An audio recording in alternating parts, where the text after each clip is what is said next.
This is Coons Ford Terp Talk with Bruce Posner.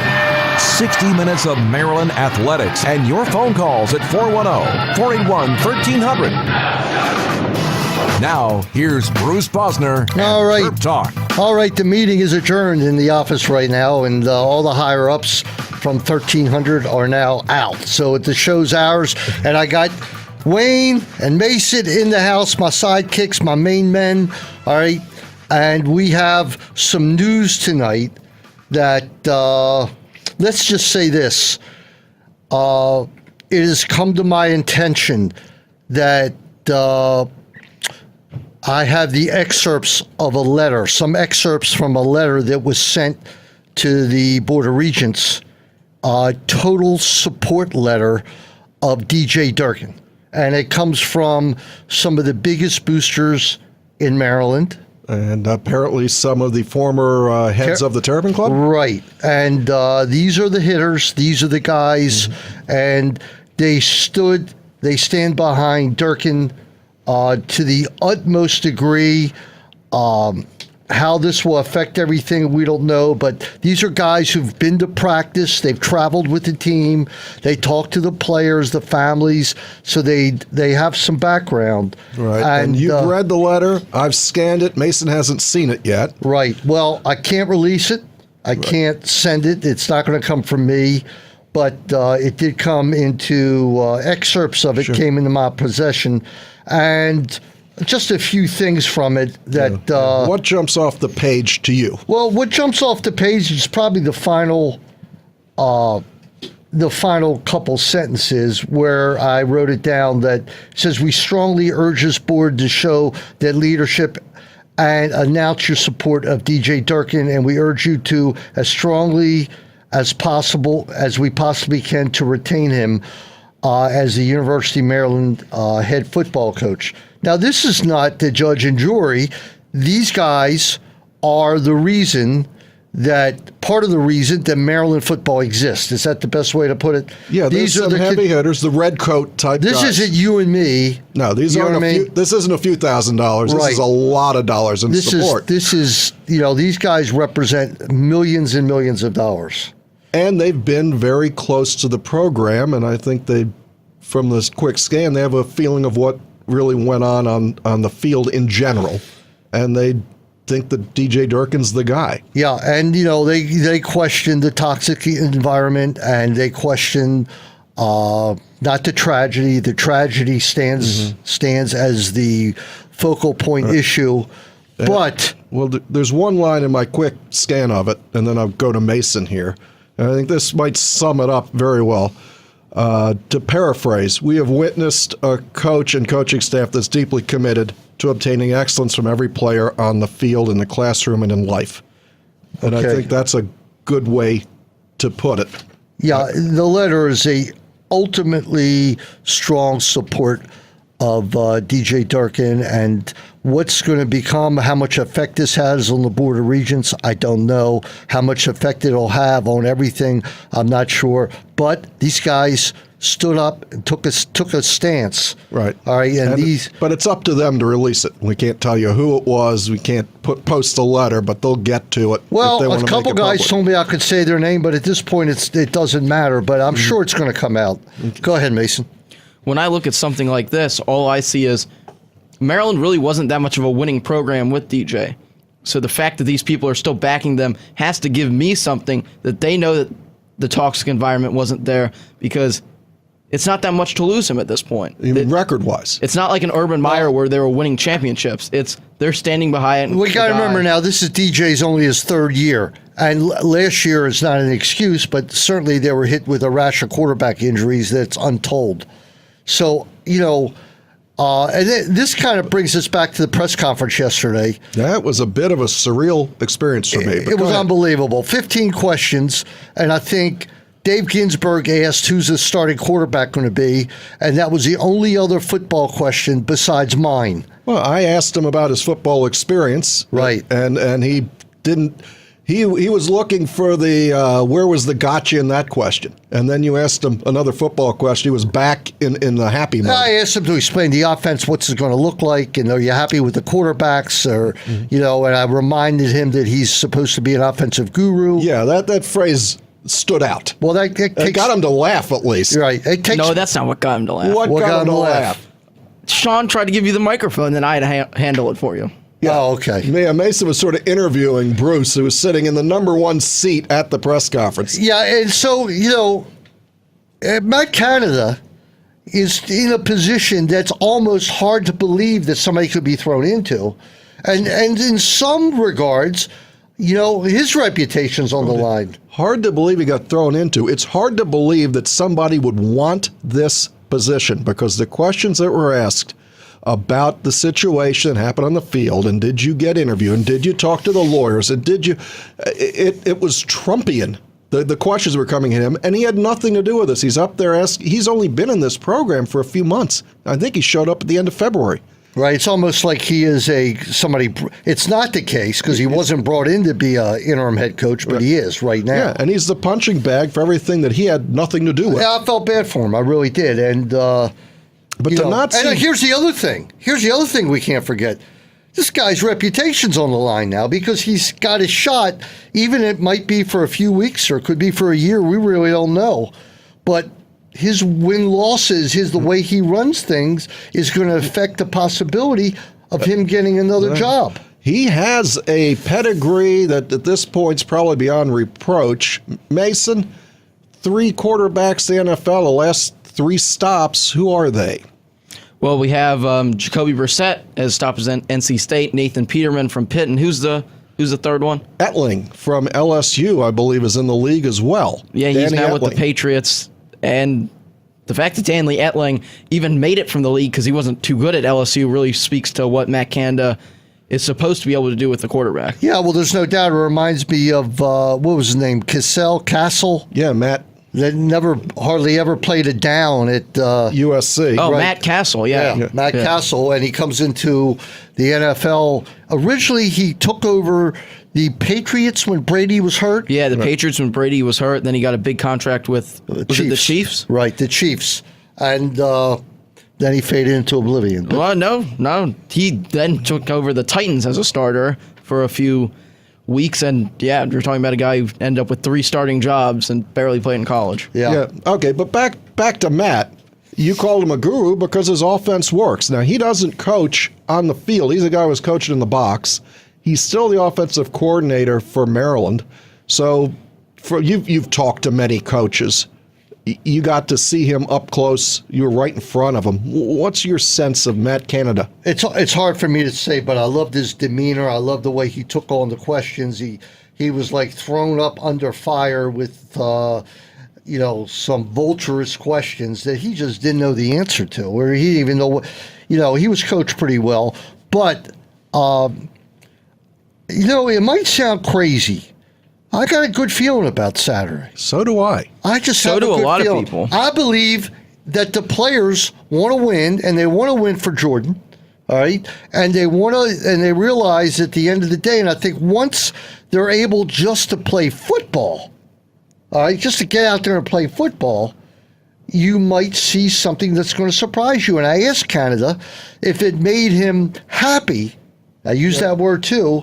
That he has 2 quarterbacks on his squad that were responsible for the whooping that Maryland put on Texas last year. Yeah, and he put up his deflector shields on that. He deflected right. Texas is much better. They're all this, and then all you hear that if this Tom Herman loses the game, all right, he's a little bit of hot water. A little bit of hot water. And he needs to stay out of those Florida gentlemen's clubs, which he went to at Ohio State. They're trying to throw him under the bus along with Zach Smith for some recruiting thing he did down in Florida 4 or 5 years ago. But wait a minute, was that at Florida? He was with Ohio State on a recruiting trip. So in Miami. In Florida. In Miami. He didn't take players there. I don't know what he did anymore. Who knows? Everybody's deleting their text messages and burning their Instagram account. Hey, that's... I don't know how he didn't expect that. I mean, he's the one that supposedly leaked the story about the Ohio State coach. And then you don't think if they had something on him, they would have just thrown it right back It's at a him. great battle. So, Mason, you read all of these sites. You're up on your social media. You said others are expecting Maryland to win. What do you get percentage-wise from what you've seen online? Maryland fans are relatively upbeat, huh? Yeah, I'll go with the solid 85%. Some people, it's Texas. It's hard to say that Maryland's 13 going and to a go half out. point underdog? I don't know. Well, what Yeah, was it last time? that's been the main topic of conversation. Why is it that high? A lot of people, I don't know if you saw it, but the Sports Illustrated article from the other day that talked about how every team that goes through the scandal completely crashes and burns. Every team? Yeah, they had like the last 4 or 5 that have been what they rated equal scandals to Maryland just go straight down. And that does it. And the odds, as you know, are just meant to even out the money. Yeah, that's how people are betting. So, if it started at 9, it only went to 13 because everybody's betting on Texas at 9. So it climbs and climbs and climbs. Turn that phone off, Wayne. I'm getting live texting Well, with people course. listening to the show. Yeah, okay. Who are the other schools, if they come to mind, that had equal scandals? I had the only one that I really remember, and it's the only one that I really fully read because they had full pages on, at least a full page on each team, was Missouri from a few years ago, who had something where the coach obviously did something to get him dismissed from his position, and the team they never responded to the interim head coach. They lose Baylor? every game? They were 4-8. Was Baylor on that list? Baylor was actually surprisingly not on that list, but Baylor, you can say the same thing about, except they were able to bring in a coach in Jim Grove, but it still didn't go very well. All right, so we don't know. This is Maryland, though. Things happen in a different way, and a lot of seniors on this team. a lot of seniors, 2 quarterbacks that are healthy, which is the most important But thing. my main reason why Yes. I don't think that will happen to Maryland this year is because of how active the players are on social media. They're still posting videos every day. They're still together. They still have that energy around them that says, we just want to play football. We just want to win. We're tired of all the doubting. We're tired of all the hating. The national media has somewhat attacked them, and they are ready to get out there and hit someone and show that Maryland football isn't some team that's just going to be a pushover, isn't some team that's just going to not respond to this or respond negatively. They're going to show that they can win football games. So there's 2 things I have in response to that one. I've seen the after practice dancing videos that Maryland football's put out of the guys having a good time. I am highly impressed. There's some of these videos I've watched 20 times. I call people over, so you got to see this. The guys look really happy and they're really into it. Could that all evaporate in the noonday sun on Saturday? Sure. The other part about that is all these plans are great until you have contact with the enemy. So I'm sure Texas has on their minds they owe us one, and I think it's going to be a real slugfest. How's Bowling Green fit into that? Not very well. 6 o'clock on. Oh, explain this, ESPN. So we have Texas, Bowling Green, Temple, and Minnesota, and then an off week. What happened with ESPN 3? Because I was talking to Mesa, we're going to watch this game because we're not going to Bowling Green, we're going to be away. And he said, you got to join ESPN Plus? ESPN Plus, now been around for a few months, took over the archiving and live games of Watch ESPN. So Watch ESPN, as many of you know, was previously free with your TV subscription, gave you games like, for us, North Dakota State now it's football. $5 more a month. Yeah, it's $5, but they also moved all the archives, like the lacrosse 30 for 30 that was on the other night.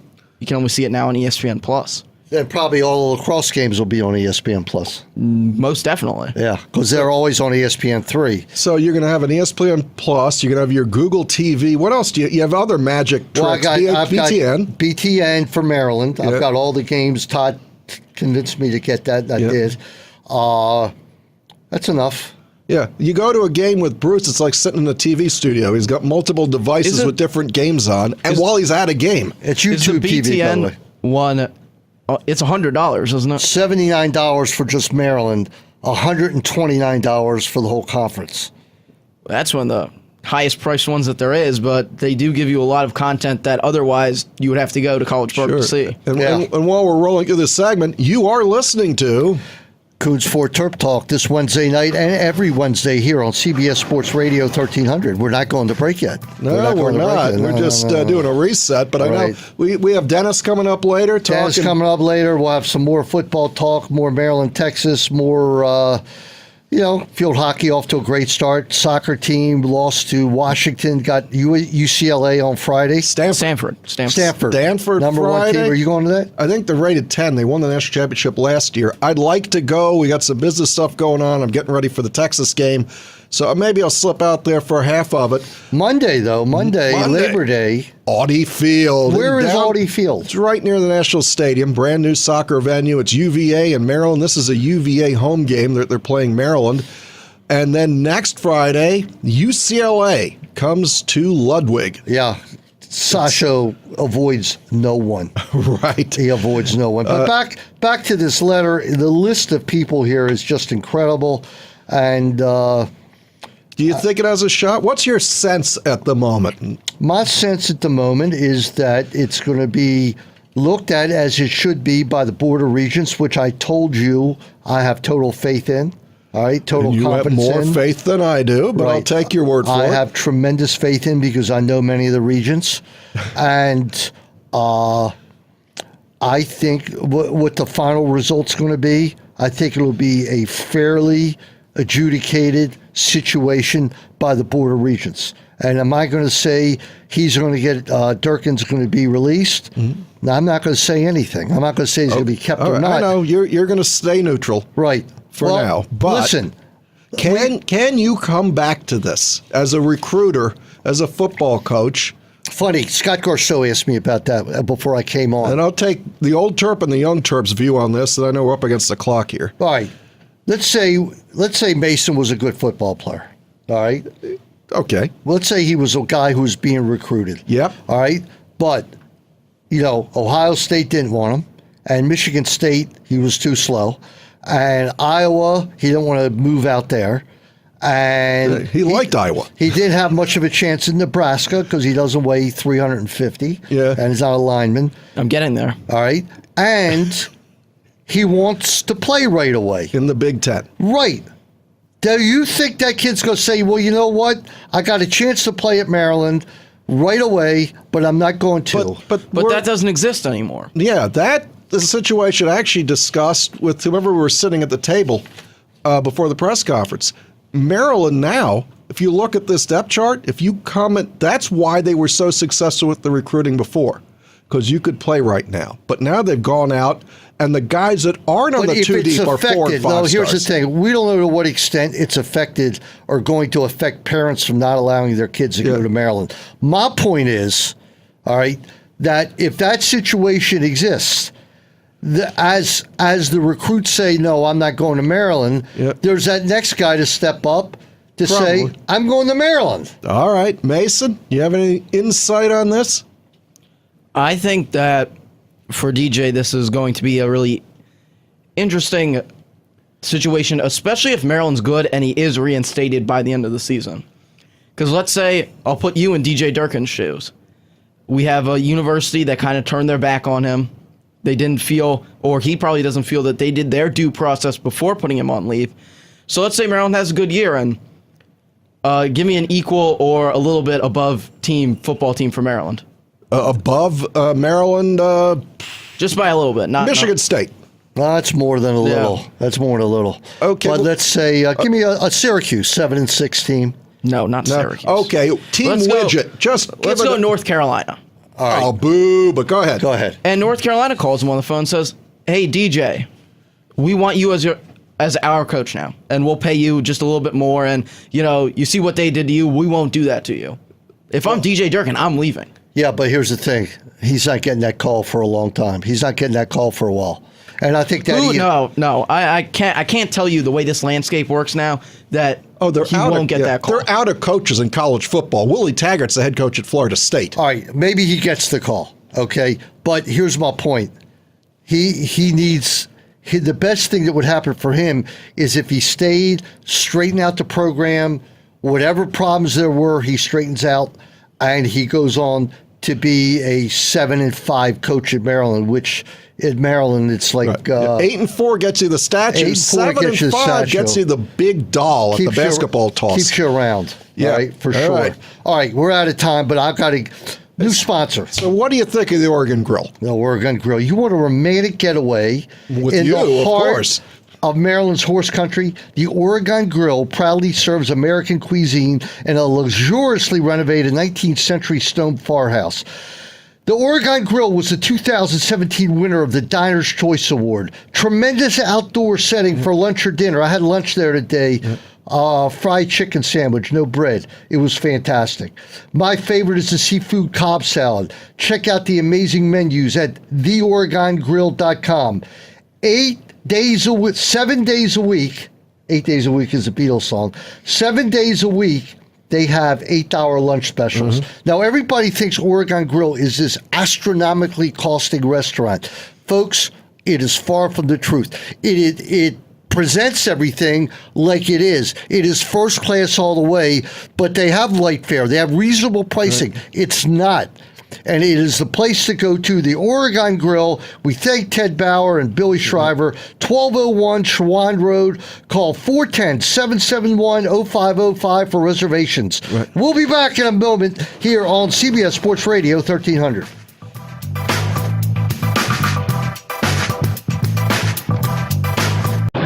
Welcome back to Coons Ford Terp Talk. Call 410-481-1300 now.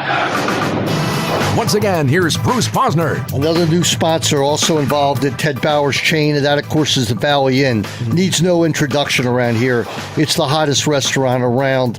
On a good weekend night, you can get just hundreds of people there, Wayne. Tremendous outside seating. I heard it's the place to be, Bruce. It is the place to be, all right? I had a fantastic dinner last night at the place to be in Baltimore County. Ted Bauer's super renovated Valley Inn. Happy hour specials Monday through Thursday. Here's another story. Reasonable pricing on light fare menus. Yeah, they've got the steaks and they got the lobsters and they got the high hour stuff, but they also have the chicken wings and the Cobb salad and everything you love. Seafood? Oh, expert. They are known for their tremendous assortment of seafood. They also have a great party room or business meeting room in the Valley Room. It can seat up to 85 people. The atmosphere is upbeat in this historic setting at 10501 Falls Road. Call the Valley Inn, 410-828-0002 for reservations. I thank Ted Bauer. I thank Billy Shriver. It's great to have you guys aboard.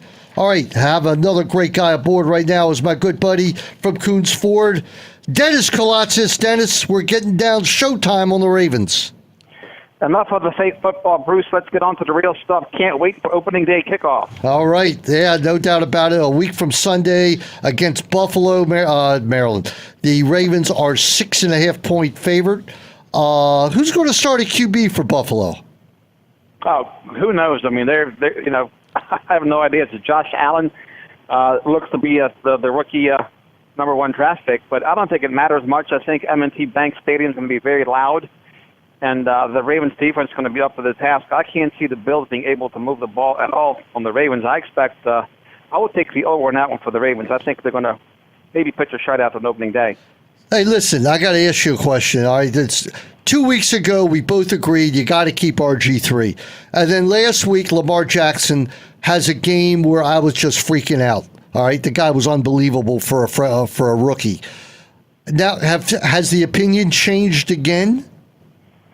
No, I wouldn't think so, Bruce. If I'm the Ravens, I'm keeping 3 quarterbacks because what happens if Joe Flacco goes down in game 1 or 2 of the season? You certainly don't want to rush Lamar Jackson into action that early on in his career.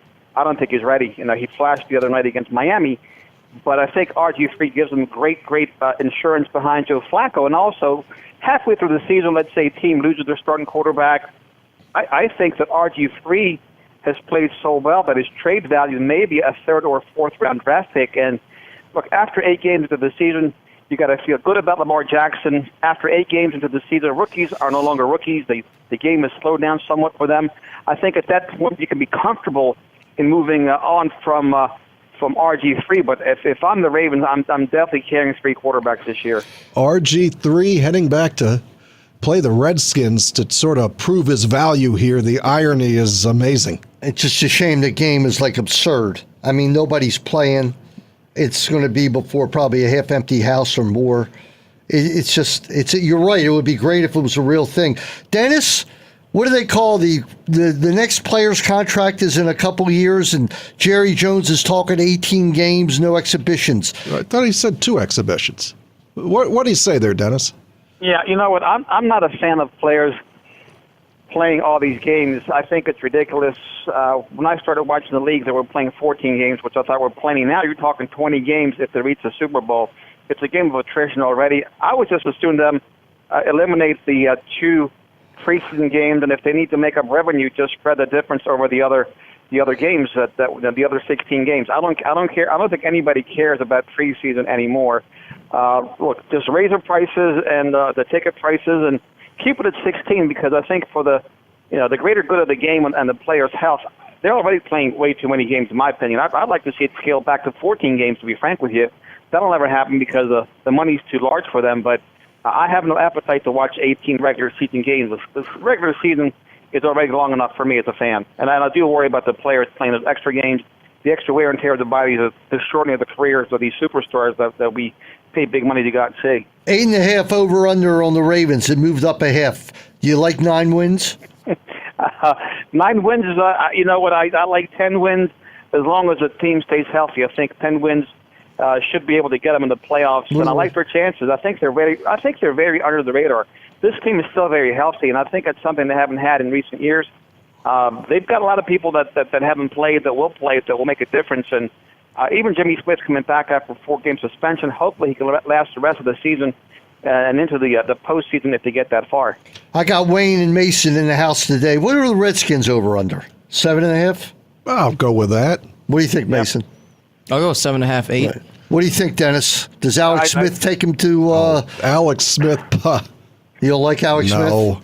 Dennis? I don't think so. I like the Giants and the Cowboys better in that division anyway over the Redskins. I think they're mediocre. Oh, the Cowboys looked like dogs the other day. Wow. Look, it's preseason, so I would, as long as you have Zeke Elliott back there, he's a difference maker, and he's healthy by all accounts, and he'll make a difference for them again. Last week on this segment, we talked a little bit about Pittsburgh. I want to bring up, what do you think of Cincinnati this year? Anything going on there? No, you know what? I see a 4-12 team. I just don't. Bringing back Marvin Lewis because he beat the Ravens on the 4th and 12. I thought that was a poor decision by Mike Brown. Marvin, he's a good coach, not a great coach, and Andy Dalton, I think, has hit his ceiling. If the Bengals start off the season with not winning many games, I can see the rails coming off that cart very, very easily. And the Browns, of course, they are the Browns. The division is there for the taking. I think it'll come down to the Steelers and the Ravens. By the way, Andy Dalton got a standing ovation in Buffalo the other night, as he should have. All right. I saw that, and you know what? Hey, he was. I think his jersey was the number 1 selling jersey in Buffalo for a long time after that too. Why not? Why not, Dennis? What's going on at Coons? Are you doing a hunt for the car that I want? We're hunting for the car that you want, and we also have a ton of inventory as we approach Labor Day weekend, our Super Bowl weekend, biggest selling event of the year. We're clearing the deck of the 2018s. 2019s are on the way to our store, so we have 1,000 brand new vehicles in stock, 200 pre-loved, and we're ready to roll. I was watching that Motor Week show on PBS. The number 1 rated large SUV this year is your Ford Expedition. Beat all comers, beat Chevy, beat Nissan, beat them all. Expedition was ranked number 1. For 18 or 19? The new one, I guess. The 19. It's the 18, actually, because the 18 is redesigned. It's got all aluminum body, if you can believe that. It's a big, big vehicle, very fuel efficient, highly rated, and I'm a bit biased, but I think it's the best vehicle in its class, and even Motor Trend agrees with that, too. A friend of mine asked me about an Explorer. You got a lot of them in stock? Bruce, we have a lot of everything. we have them in triplicate, same color, equipment, options. We have the largest inventory on the East Coast right now. There's no doubt about it. Dennis, tell everybody where we can find you tomorrow. Well, I'll be up the dial, a little bit up the dial from you, Bruce, and folks can tune in and hear you at 4:30 p.m. My show is from 3 to 5, and you can just Google it. My name, Dennis Colossos. Call me on my cell phone, 410-218-0337. Be more than happy to be of service to them. All right. And what did I see about Randy Couture starting his own league, his own MMA kind of thing? Well, there's an opportunity there because UFC has lost some of his luster lately, and Couture is a legend in the sport. He knows what he's doing, and if he gets the right funding, look, you watch out for the other league. I think it's good. it's good when these leagues have competition, right? Competition makes everybody better. It's Get a better product, and it drives down the price. It certainly does. All right, Dennis, thanks a lot for checking in. Thank you, Jets. Go Ravens, go Terps. All right, this is Bruce Posner. You're listening to Coons 4 Terp Talk this Wednesday and every Wednesday night for the past 10 years. We'll be back in a few minutes here on CBS Sports Radio 1300.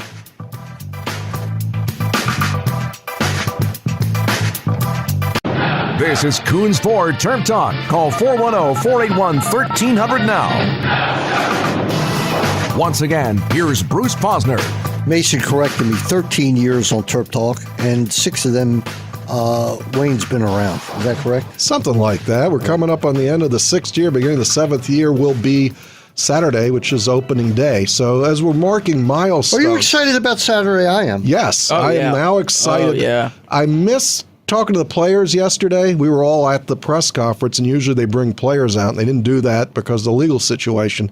So it doesn't quite feel that way like it has, but I'm really excited to actually see some football. You guys will be in the press box. I'm going to spend most of the game on the field, and it's a big deal. That's why I asked Matt Canada about big games, because this really could change the narrative again of Maryland football. If you win on Saturday, the focus is back on football. And Right. as we get ready for that, we're also celebrating the 50th episode of the Young Terps podcast. Mason, how's that going? Well, the podcast is going great. Been around now for a year, beyond what Jordan and I's expectation was. We appreciate all the support from you guys. And this episode's a special one. Only our 3rd guest that we've had on, and it's Keith Cavanaugh from Terrapin Times.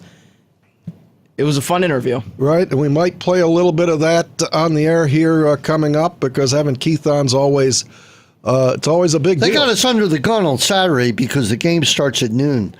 And I guess we'll go the back way or go the back way.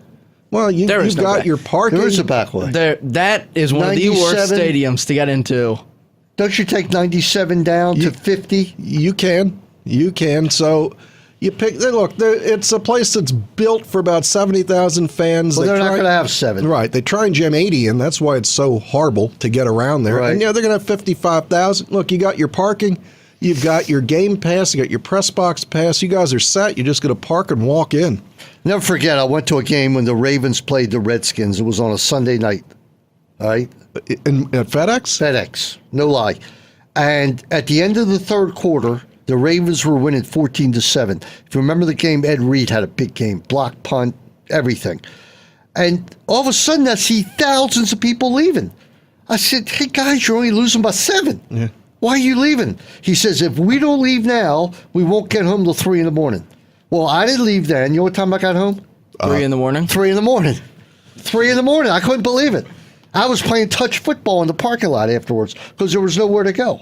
Yeah. Man, that must have been a long time ago, Bruce, if you were playing touch football in the parking lot. Well, I wasn't running around. I was QB and Right. coach. That's why when we had the suite there, I loved the platinum parking, because Danny's so money hungry over there that the people who pay the most, they stop everybody else from leaving and let the people who park closest to the stadium drive all the way out, and that's one of the reasons it's so much hell to get out of there. Yeah, it is what it is. But, there's a football game there. We're going to it. I think Debbie Yao might have signed this contract. It was that long ago that this was set It has up. been that long. It But, really has and we been have long. somebody who's been studying Texas a bit. It's not me, so let's hear from Mason. He knows everything about Texas, and the only thing I know is Ellinger?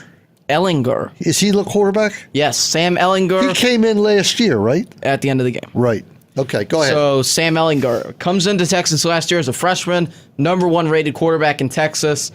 Shane Buechele, the starter, a guy who we got to see play most of the game against Maryland, goes down against Maryland, and then Ellinger takes over, ends up starting 6 games, playing in, I believe, 9.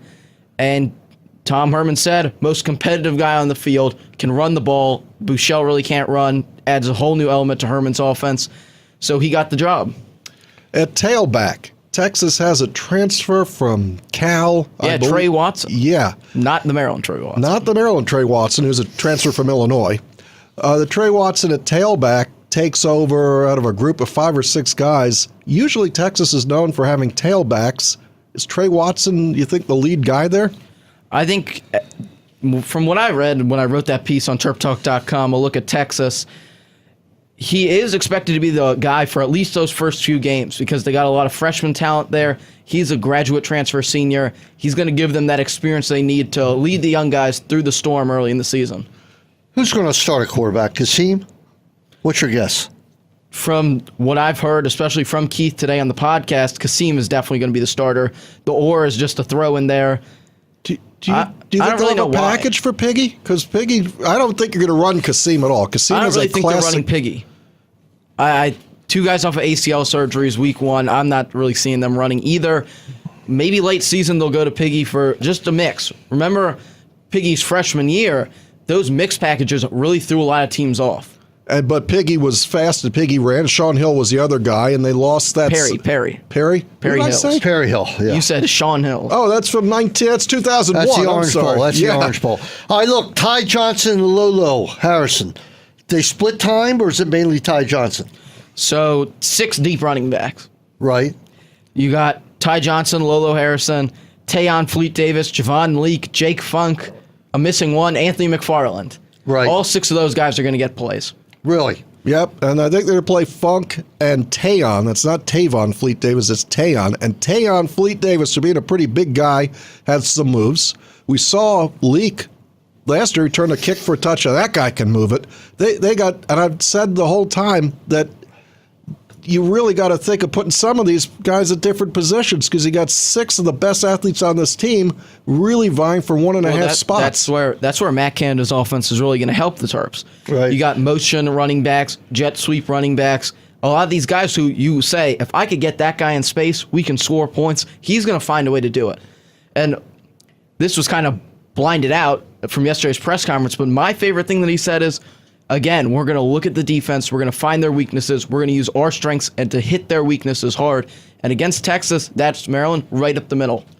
Johnny Jordan came in from St. John's College High School, highly regarded center, played a little bit as a freshman. I see on the depth chart he's starting. What's behind that? Yeah, Terrence Davis, lingering pectoral injury, kicks Brendan Moore out to guard. That's something that we've been talking about.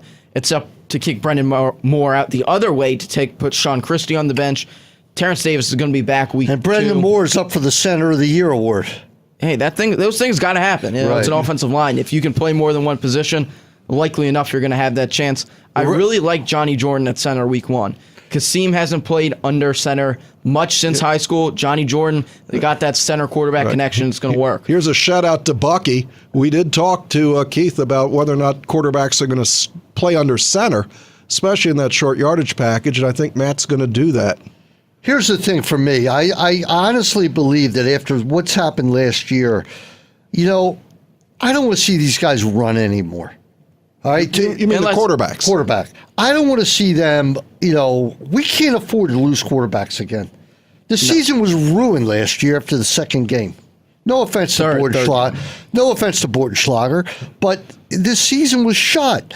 We got to keep these guys healthy. Right. My photo of the year was Kasim Hill getting popped hard against UCF, and that was it for him. That ended the season. It can't happen again. They have to protect these guys, and there's other things that they can do. And So defensively, we've got a minute left here before we go to break. Mason, defensive, who's going to jump out defensively for the Terps? For the Terps, I have to say it's Trey Watson. Perfect timing guy. Maryland weak at linebacker this year. So what do? They go out and pick out the leading tackler from Illinois, Trey Watson. He's going to have to make plays. He's going to have to be a leader on the defense. Other guys to look for, that defensive tackle rotation. The Gaddy is getting out there finally. 2 330-pound plus guys. Going to get a real chance to make plays. From talking to Keith, is Byron Coward all that? That's what the words are from he's back in his position that he was recruited for, the number 3 player in the country.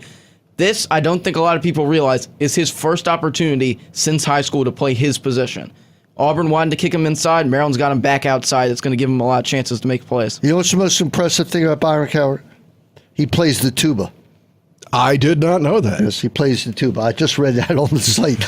But you're forgetting to talk about Antoine Brooks, who I thought had a great year last year. Yeah, really athletic linebacker hybrid, can do it all, can cover those tight ends, and I think Maryland's going to need him to kick out, cover some wide receivers because the defensive backfield definitely, someone's going to have to step up. Here's a Dennis thing. Darnell Savage is on the top 5 safeties list to go to the NFL next year. All right, with that, I want to talk about Petrino when we come back to field goal kicker. We'll be back in a few minutes here on CBS Sports Radio, 1300 for our final segment. Welcome back to Coons Ford Terp Talk. Call 410-481-1300 now. Once again, here's Bruce Posner. All right, the Maryland Coaches Show follows us tonight. We're back in the prelude for prime time, and that, of course, tonight will be Matt Canada. It's going to be interesting. He's a fun guy to talk to. We're not sure who's hosting. I know Johnny is so tied up with the Nationals that I don't know how he could do both. You might have Chris Nockey tonight, but when we left off and went to break, you were about ready to talk about kickers. Joseph Petrino, tell me about him, Mason. Yeah, Joseph Petrino, famous for that video of him kicking one from 50 with the left and then one from 60 with the right and making them both. There's been videos of him kicking them from the A in the Maryland that runs across the field and making them, but when you get out there and it's game day, it's a whole different situation. So is he basically a right-footed kicker? Yeah, he's going to be kicking right, and I don't think we're going to see the left unless they're winning by 50. Was he a soccer player? No, I don't believe so. Some people are built to kick the football. And I hope this kid is, but now you have you said 30-year-old punter, huh?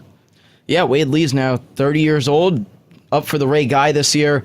Really like to see him get some more hang time. That's my only problem with him. He can kick the ball 45 yards on average, but when you're not getting the hang time, the 45 yards go quite quick. Right, and Matt Sportenschlager is the designated holder this year, and I can't remember who the snapper is. But Matt Oliveira. It's still there? Yeah, number last 36. Year. How long has he been there? About 20 years. 4 years. 20 years. 5 years. On the radio side, Tim Strachan, who's done the games for 22 years, is moving on. Lamont Jordan takes over the spot next to Johnny Holiday, so that'll be interesting. Got a lot going on in Maryland this weekend. Friday night at 6 o'clock, is it? 6 o'clock. Why 6 o'clock? FS1. For TV. First Big Ten non-revenue game to be on the Fox Sports family. Wow, and Maryland against Stanford, that'll be a big one. Maryland's got to bounce back, and so what do you kind of got handled. Well, they couldn't pick a better place to have to showcase Maryland. Yep, the no crew doubt. will be out there rocking and rolling. I know Todd's happy. His field hockey team is tearing it up. 3-0, and they have a big weekend. They play the ACC Challenge. I think they play BC and Duke. I'm not positive. Yeah, going into that, the 14-1 goal advantage. Wow. Yeah, well, they had 3 games that they should have won by that. At least I was told. All righty. Since the Redskins and Ravens don't really matter tomorrow, early take on Maryland and Texas. You think we got a winner here? I think Maryland's going to win this year and win again. And why? Because I must be nuts. I just have a feeling that the team's going to come together. They're going to come together for Canada. And Texas is not like playing Ohio State. It's not. The only bad thing I don't like about it is where they play. Mm-hmm. To me, that's the most negative home environment there is. All right, I'm sorry, Wayne. It just is. I just remember that Notre Dame game, and I couldn't figure out who was the home team that night. And you won't be able to figure that out probably on Saturday. I think you will. I think Maryland fans are quite excited for this game, but Texas they can travel. That's a big time fan base. That is, and Texas didn't want to come to Bird Stadium. They wanted the pro thing because they're doing this for recruiting purposes. They've got the pro look over at FedEx Field. Wow. It's football. It doesn't even seem like it can be football time yet, but here we go. Here we go. At noon, remember Saturday, 9 o'clock, here on the Sports Maven. We'll have more on Maryland football and everything else with the NFL coming up. Everybody, drive safely. We'll see you Saturday morning.